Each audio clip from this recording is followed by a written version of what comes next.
Okay, so the producer price index results are just out and they are pretty bad.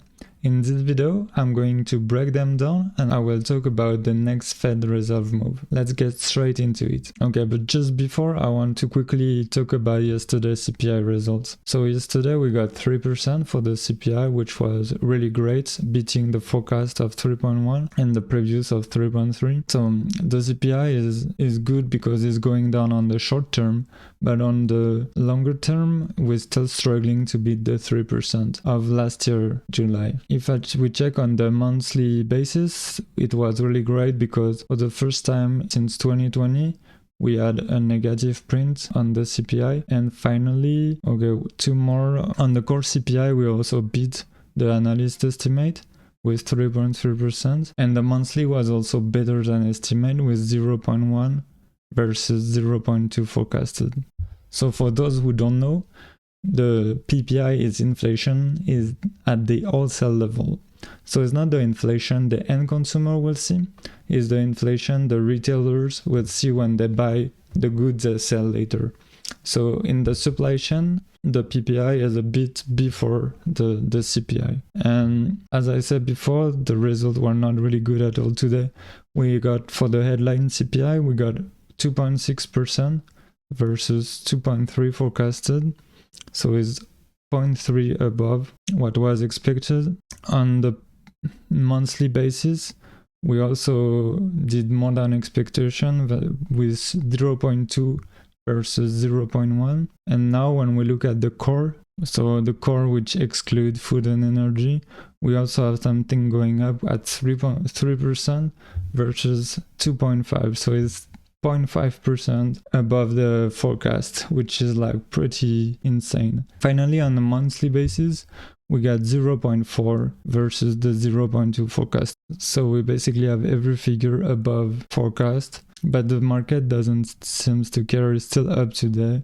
And yesterday was done on a great CPI. What does it mean for the Fed? It's not easy to say because both the CPI and the PPI are going into two different directions. And on top of that, the Fed is mostly like looking at the PCE. The PCE is similar to the CPI. It's a slightly different basket of goods. And they prefer to look at this one because they feel it reflects more inflation. So the Fed doesn't really look at the PPI, but on the other side, because the PPI is at the wholesale level, it could mean that maybe the next month, if inflation is going back up, so the CPI would go back up next month, and the PCE could also go back up next month. So it really depends on the next month's print. Currently, the PCE is at 2.6%, which is pretty good. And by the way, you can buy a call option on this channel. And by the way, you can buy a call option on this channel by clicking the subscribe button. We are going to be at 100,000 followers by the end of the year. So if you want to get in early, it's really the good moment. So just to go back, the Fed told us they will cut only once this year during the previous Fed meeting, but they also forecasted a core PCE between 2.7 to 2.8% by the end of the year, and since then the core PCE went down to 2.6%. So it's mean like we already filled the criteria for a rate cut. This is why the market believe we could have 2 to 3 rate cuts this year. So if we check quickly on CME Fed Watch tool, most people believe we won't have any rate cuts in July in the next Fed meeting this month. However, in September, most people think we will have one rate cut. So about, if we add 88 plus 6%, is 94% of people believe the first rate cut will happen in September. And then when we go to November, most people are betting on 2 rate cuts, almost 60% if we add these two columns. And finally in December, we are at 54% of 3 rate cuts.